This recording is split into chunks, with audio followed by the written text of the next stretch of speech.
먼저 23번 문제를 한번 볼까요? 정의에 관련된 것인데요. 외부의 힘에 의해서 변형이 되었는데 그 힘을 제거를 해도 원상태로 돌아오지 않는 성질을 물었고요. 이렇게 돌아오지 않는 성질을 우리는 소성이라고 이야기를 합니다. 그리고 소성은 이런 영어 이름 플라스티시티까지 같이 기억을 해 두시면 좋겠습니다. 그리고 외부에서 힘을 줬고 그래서 변형된 물체가 있는데 그 힘을 제거를 했더니 원래 상태로 돌아오는 성질을 우리는 탄성이라고 이야기를 합니다. 그래서 여러분들은 탄성의 경우에도 이 영어 이론까지 같이 기억을 해두시면 좋을 것 같습니다.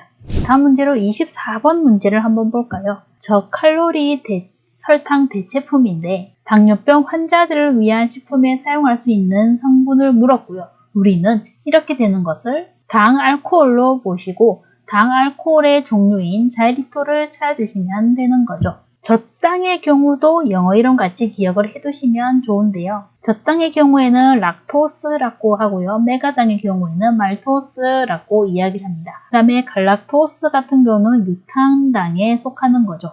문제는 저칼로리 설탕 대체품 당뇨병 환자 이런 식으로 단어가 나왔을 때는 당알코올로 자일리톨 찾아주시면 되겠습니다. 다음 문제는 28번 문제를 한번 보실까요? 유지, 산화 속도에 영향을 미치는 인자에 대한 설명으로 틀린 것을 물었고요. 2번이 틀렸습니다. 수분 활성도가 매우 낮은 상태로 분유를 보관을 하면 상대적으로 지방 산화 속도는 빨라지게 되죠. 우리가 수분에 대해서 공부를 할 적에 수분 활성도에서 영역을 세 가지를 나눠서 공부를 했는데요. 하나가 단분자층 영역이고 그리고 하나가 다분자층 영역이었고 그리고 또 하나가 모세관 응고 영역이었는데 수분 활성도가 매우 낮은 상태는 단분자층 영역을 이야기합니다. 그리고 이런 단분자층 영역에서는요. 지나치게 건조해서 식품 조직과 결합한 단분자층 물까지 파괴를 하겠다는 것이거든요. 그런데 단분자층의 물은 주로 결합수로 존재하는 물을 얘기하죠. 이런 단분자층 물까지 파괴가 되면 식품 조직이 직접 공기 중에 노출이 되게 됩니다. 그래서 지방의 산화나 비효소적 갈변이 일어나기 쉽게 되죠. 그래서 수분 활성도가 매우 낮은 상태에서는 오히려 지방 산화 속도가 빨라지게 되는 거죠. 그래서 틀린 것은 2번이 되겠습니다. 다음 문제는 29번 문제를 볼까요? 오일 인 워터, OW형의 유화액을 찾으라는 것이고요. 유화액의 종류로는 OW형이 있고 WO형이 있습니다. 한국어로 얘기를 하자면 물 안에 기름이 떠다니는 형태에서 수중 유적형이라고 얘기를 하고요. 이것은 기름 안에 물이 떠다니는 형태라고 해서 유중 수적형이라고 이야기를 하게 됩니다. 그리고 유화액의 종류와 이것에 따른 식품의 그 예는 여러분들이 기억을 하고 계시면 좋은데요. 문제는 OW형을 물었고요. OW형의 대표적으로는 우유가 지금 보기 중에서는 있는 거죠. 그럼 우유 외에 뭐가 있냐라고 이야기를 하신다면 마요네즈와 아이스크림이 OW형에 속하게 됩니다. 그리고 보기 중에 있는 것으로는 버터가 WO형의 그 예가 되겠죠. 다음으로 32번 문제를 한번 보실까요? 클로로필에 대한 색 변화를 묻고 있습니다. 클로로필을 처리를 했는데 알칼리로 처리를 했는 것이고요. 알칼리로 처리를 했더니 피톨이 유입되고 용액의 색깔이 청록색으로 변했는데 다음 중에 어떤 것이 형성된 것인가 라고 묻고 있습니다. 여러분들이 클로로필의 경우에는 산과 염기를 처리하는 것에 따라서 색이 다르게 나타나는데 그 색 변화를 알고 계시면 좋은 문제죠. 먼저 문제는 알칼리로 물었고요.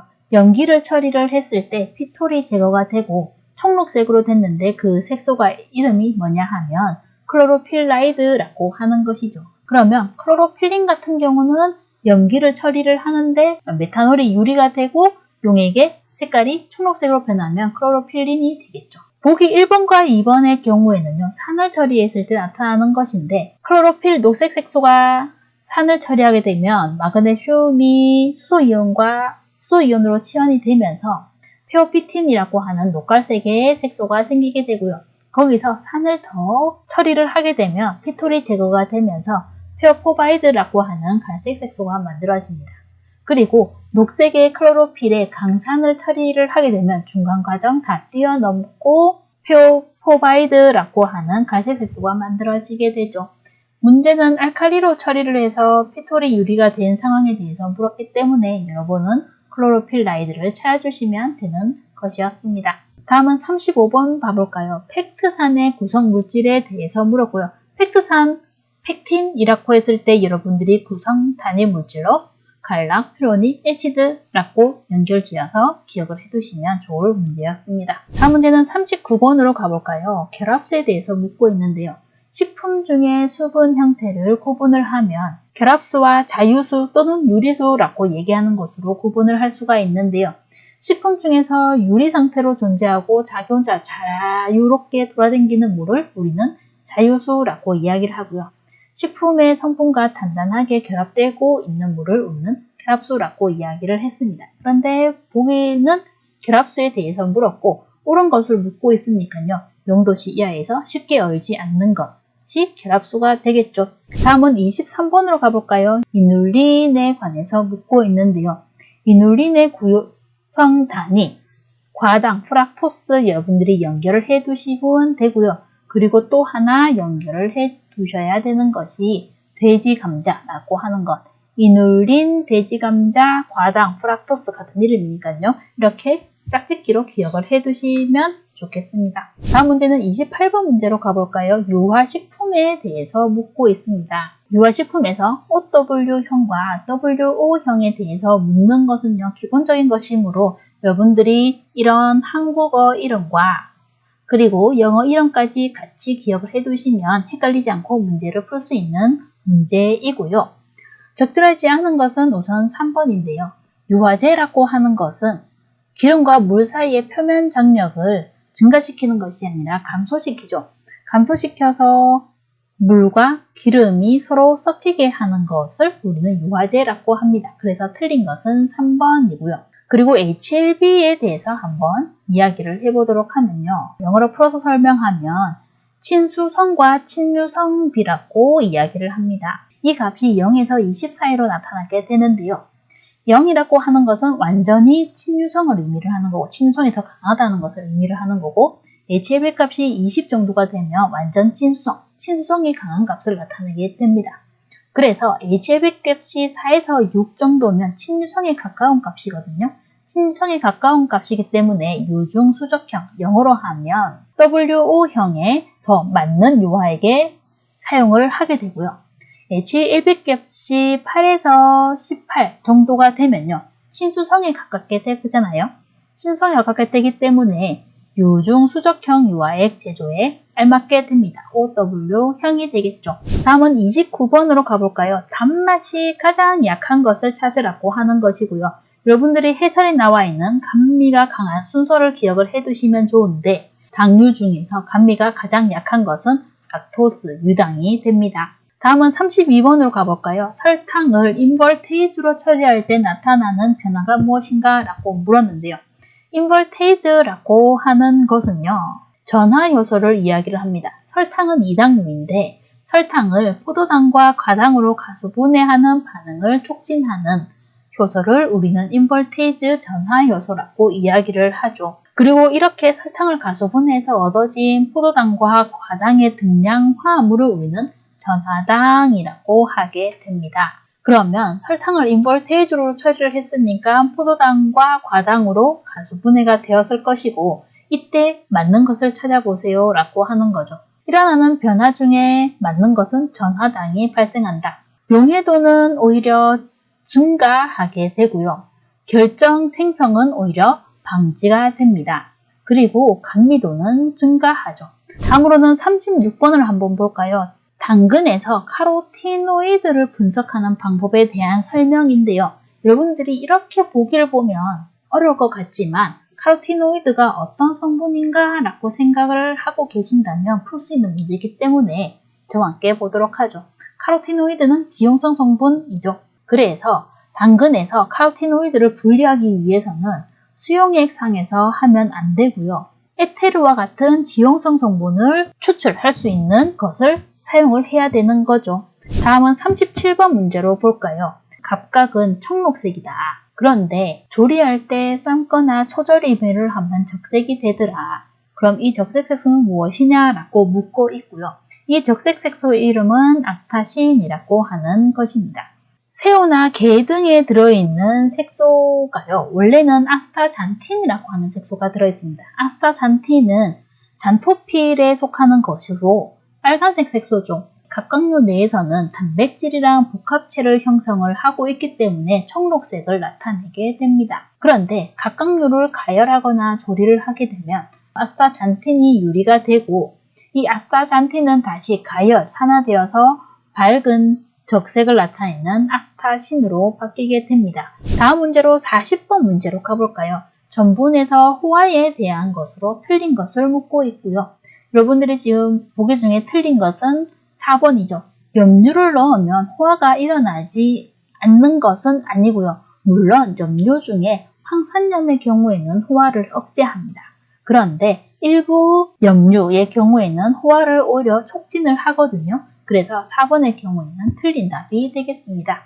먼저 21번 문제를 볼까요? 비효소적 갈변 반응에서 속도에 미치는 영향이 가장 작은 것은 무엇인가? 라고 묻고 있는데요. 우리가 갈변 반응에 대해서 이야기를 하면 효소적 갈변 반응과 비효소적 갈변 반응으로 구분을 할 수 있고 문제는 비효소적 갈변 반응을 묻고 있습니다. 비효소적 갈변 반응으로 우리가 공부를 했던 것이 멜라드 반응, 캐러멜화, 그리고 아스코르브산 산화에 의한 갈변 등이 있고요. 문제에서 4번 지방의 종류는 전혀 상관이 없는 문제죠. 다음 문제 22번 문제로 한번 가볼까요? 소성에 대해서 묻고 있는 문제고요. 소성은 영어까지 같이 기억을 해두시면 좋겠습니다. 소성의 경우에는요. 힘을 가했다가 제거를 했더니 원래 상태로 돌아오지 않으려고 하는 성질, 우리는 이것을 소성, 플라스티시티라고 이야기를 합니다. 그러면 1번에 보시면 있는 원래 상태로 돌아오려는 것, 그것을 우리는 탄성이라고 이야기를 하죠. 탄성도 역시 영어 이름까지 같이 기억을 해두시면 좋고요. 3번에 있는 유동성에 대한 저항성은 우리는 점성이라고 이야기를 하고요. 그리고 탄성과 점성을 같이 가지는 성질을 우리는 첨탄성이라고 이야기를 합니다. 다음은 25번으로 가볼까요? 지방에서 산패를 측정하는 방법과 거리가 먼 것을 묻고 있고요. 4번의 멜팅 포인트는 녹는 점, 융점이라고 하는 것이기 때문에 특히 지방의 산패를 측정하는 것과 거리가 먼 것이 됩니다. 퍼옥시데이즈 밸류 같은 경우는 과산화 물가를 측정하기 위한 것이고요. 과산화물을 측정하기 위한 것이 과산화 물가인데 유지에서 초기 산패를 확인할 수 있는 방법이 되는 것입니다. 그리고 TBA가 같은 경우에는 유지가 산화에 의해서 생성되는 것 중에 말론알데하이드라고 하는 것이 있는데요. 이 말론알데하이드가 TBA 지식약과 반응을 해서 색깔이 변하게 되거든요. 그것을 확인하기 위한 것이 TBA 테스트고 지방의 산패에 의해서 생성되는 말론알데하이드를 확인할 수 있는 방법이기 때문에 산패를 측정하는 방법이 됩니다. 그리고 크레이스 테스트 같은 경우는요. 이 알데하이드를 측정하기 위한 것이 크레이스 테스트입니다. 다음 문제는 32번을 한번 보시죠. 관능 검사에서요. 종합적 차이 검사에 해당하는 방법을 찾으라고 하는 것이고 관능 검사의 차이 식별 검사 중에 종합적 차이 검사와 특성 차이 검사가 있는데 여러분들이 이 두 가지는 어떻게 구분이 되는가 라고 알고 계시면요. 문제 푸는데 도움이 될 것 같습니다. 지금 문제 중에서는 종합적 차이 검사를 묻고 있고요. 여기서 종합적 차이 검사에 해당하는 것은 3점 검사가 되겠죠. 다음은 34번에 한번 보실까요? 열량을 계산해 보라고 하는 문제인데요. 100g 우유 중에 수분, 해분, 단백질, 지방, 탄수화물이 있는데 각각의 영양분이 어느 정도의 칼로리로 계산을 하는가라고 알고 계시면 풀 수 있는 문제였습니다. 탄수화물은 4kcal, 단백질도 4kcal, 그리고 지방은 9kcal의 에너지로 계산합니다. 그래서 여러분들이 계산을 해보시면 55라고 하는 값을 얻으실 수 있으시죠. 다음은 36번으로 가볼까요? WO형 에멀전 식품을 고르라고 하는 것이고요. 여러분들이 유화액 중에 OW형과 WO형의 식품의 종류는 기억을 하고 계시면 좋습니다. OW형 같은 경우는 오일 인 워터죠. 그러니까 물 안에 기름이 분산되어 있는 형태를 이야기를 합니다. 그래서 물이 상대적으로 더 많이 들어있는 우유나 마요네즈나 아이스크림의 경우에가 OW형으로 들어가게 되는 것이고요. 그리고 WO형 같은 경우는 워터 인 오일이죠. 그러니까 기름 안에 물이 분산되어 있는 형태입니다. 그래서 주변에 기름이 훨씬 더 많은 식품을 떠올리시면 됩니다. 그것이 뭐냐면 버터나 마가린이 되겠죠. 보기 중에 있는 1번 버터를 찾아주시면 되는 문제였습니다. 다음으로는 38번 문제로 가볼까요? 효소에 관해서 묻고 있는데요. 포도당으로 과당을 제조할 때 쓰이는 효소를 묻고 있고요.